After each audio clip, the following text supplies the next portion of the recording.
নমস্কার আপনাদের সবাইকে। আজ আমি আমার ব্লগটা বাংলায় শেয়ার করছি। তো আমি বাড়িতে আমরা সবাই মিলে বাড়িতে একটু ছোট্ট করে গণেশ পুজো করি। আমি থাকি ছত্তিশগড় ভিলাইয়ে। আর ওয়েস্ট বেঙ্গল থেকে আমি বিলং করি।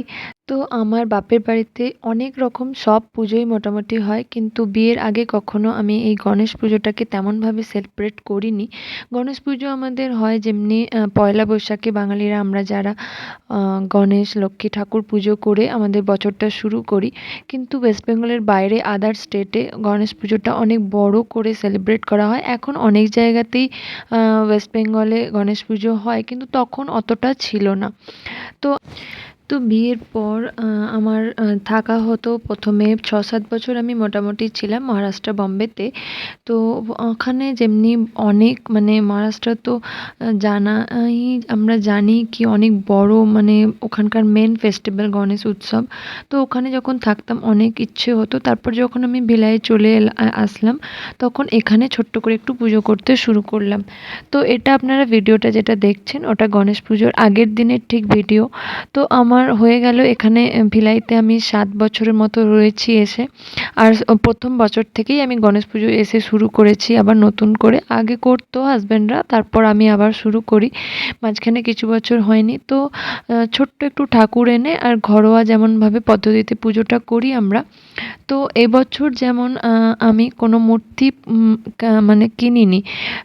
লাস্ট ইয়ারের যে মূর্তিটা কিনেছিলাম ওটা বিসর্জন করা হয়নি, তো ওই মূর্তিটাই রেখে এবছর পুজো করছি। বিসর্জন করিনি একটা কারণে, যেটা হলো কি আমার ছোট বাচ্চা, আমার তখন মানে আমি প্রেগনেন্ট ছিলাম, তখন সে বছর পুজোটা করেছিলাম। তো আমি যখন মূর্তিটাকে নিয়ে এসেছিলাম নিজের কোলে করে, আমি প্রতি বছর মূর্তি নিয়ে আসি বাড়িতে। আর বিসর্জন করার সময় আমি নিজেই কোলে করে ঠাকুরকে নিয়ে যাই ওখান পর্যন্ত, বিসর্জন পর্যন্ত। তো খুব কষ্ট হয়। তো আমি ভাবলাম কি এই বছরের ঠাকুরটা আমি একদম বিসর্জন করব না। আমার ভীষণ ছোট্ট ঠাকুর, তো আমার খুব মনটা খারাপ হয় বিসর্জন করতে। তো আমি বিসর্জন করিনি লাস্ট ইয়ার। তো এখন আমি ভেবেছি ওই ঠাকুর মূর্তিটাকেই আমি কিছু বছর রেখে পুজো করব। তো যাই হোক, মোটামুটি যেসব ফল মিষ্টি আরও যেসব ছোটোখাটো জিনিস দরকার সেগুলোই কিনে আনলাম। তো বাজার থেকে চলে আসলাম।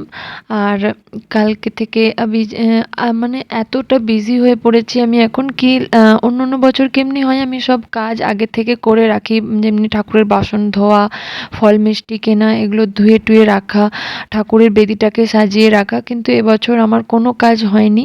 তো রাত্তিরে এখন সবাইরা ঘুম পাড়িয়ে দিয়েছি বাচ্চাদের খাওয়া দাওয়ার পর। তো আমি মানে ওই ইয়েতে পিঁড়িতে পাতার জন্য একটু একটা নতুন কাপড় আমার কাছে ছিল এরকম হলুদ রঙের, আর একটু লেস আছে। তো ওটা দিয়েই কিছু পাতার জন্য আমি বানাচ্ছিলাম। তো রাত্রির অনেকটা হয়ে গেছে, এইটুকুনি আমি বানাতে পেরেছি আজকে। আর একটা বড় একটা বানিয়ে নিয়েছি এরকম ফোম দিয়ে কেটে কেটে, ভিতরে ফোমটাকে দিয়ে ওটা দিয়ে কাপড় দিয়ে কাভার করে। তো এগুলো বেশ ভালো সুবিধে হয় পাতার জন্য। তো নিজে হাতে বানানো একটা, বাড়িতে আমার কাছে মেশিন আছে। এটা আমার শাশুড়ি মায়ের অনেক পুরনো মেশিন, আর এটাতেই আমি ওই একটা মেশিন প্যাডেল লাগিয়ে নিয়েছি, ইলেকট্রিক প্যাডেল। তো এটাতে সুবিধা হয় না, তো এটা হাত মেশিন ছিল।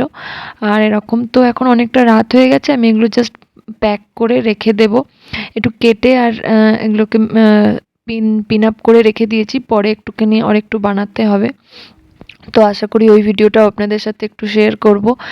আর সকালে উঠে অনেক কাজ আছে ঠাকুরের, একটু কিছু আমি যেমনি প্রতি বছর ঠাকুরের জন্য ভোগ নিজে হাতে বানাই, যেমনি কিনতে তো হয় একটু ফল মিষ্টি, বাকি চেষ্টা করি 10 দিন রাখা হয় বাড়িতে ঠাকুর। তো এবছর আমি 5 দিনের সংকল্প করে ঠাকুরকে বসিয়েছি। আর ৫ দিন পর ঠাকুর এবছর ভাবছি কি ৫ দিনই আমি করতে পারবো, কারণ তেজসের এক্সামও আছে আর ছোট বাচ্চাকে ম্যানেজ করা। তো দেখুন সকালবেলায় আমি উঠে আগে ঠাকুরের বাসনপত্রগুলো মেজে নেব। তো ঠাকুরের বাসন তো আমরা যেমনি পীতাম্বরী পাউডার কিনে এনে ওটা দিয়ে করা যায়, সাফ খুব ভালোভাবে হয়ে যায়। কিন্তু আমার কাছে পীতাম্বরী পাউডারটা শেষ হয়ে গেছে, তো আমি বাড়িতে এমনি তেঁতুলটা আছে ওটা দিয়ে। আর আমাদের এখানে যে আমার শাশুমা উনি বলেন কি এটার যদি একটুখানি না নুন দিয়ে দেওয়া হয় তো এটাতে আরও ভালোভাবে কাজ হয়। তো আমিও একটু নুন দিয়ে দিলাম আর তেঁতুলটা দিয়ে ভালো করে এমনি ঘষে দিলাম। বাকি বাসনগুলো মেজে রাখা মানে ধুয়ে টুয়ে পরিষ্কার করে করে রেখে নিয়েছি। এইগুলো একটু দেখছি কি বেশি মানে ব্ল্যাক প্যাচেস রয়েছে, তো একটু ভালো করে ধুতে হবে এগুলোকে। তো ওটাই করছিলাম। আর এটা ওই শিব ঠাকুরের যেটা দিয়ে টুপ করে জল পড়ে না, তো ওইটারই স্ট্যান্ডটা এটাও একটু ভালো করে মেজে নিচ্ছি। তো এরপর ঠাকুরকে আমি বসাবো। তো এবারে যেমনি তেজসের ড্যাডিরও অফিসে ছুটি নেই, তো ওকে অফিস বেরিয়ে যেতে হলো, তো আমি পুজোটা একাই করছি। তেজস রয়েছে বাড়িতে, আর ছোটুকেও ওই মাঝে মাঝে একবার করে একটু করে ঠাকুরের কাজ করছি। আর আগে থেকে যেহেতু কাজগুলো সব সেরে রাখিনি, তো একটুখানি মুশকিল হচ্ছে সকালে উঠে, একদম টাইম পাইনি। নাহলে অনেক কিছু কাজ আমি আগের দিন থেকে করে, আর সাফ সাফাই এইসব কাজগুলো আগের দিন থেকে করে রাখি। তো আজকে আমি সকালে ওঠার পর চান টান করে এসবগুলো করছি। তো একবার করে মানে পুজোর কাজ বন্ধ করে দিয়ে বাচ্চাকে খাওয়ানো হচ্ছে, আবার কখনো কখনো যাচ্ছি, এমনি করে করে করছি। তো একটু লেট হচ্ছে। তো টাইম তো থাকে একটু, মানে পুজোর যে শুভক্ষণটা ওটা একটুখানি টাইম পর্যন্ত আছে, তো ওর মধ্যে আশা করি আমি করে নেব। তো এখানে সব আমি বাসনগুলো সব ধুয়ে নিলাম। তো এখানে একটুখানি বাসনগুলো সব ফল এগুলোও ধুয়ে নিয়েছি।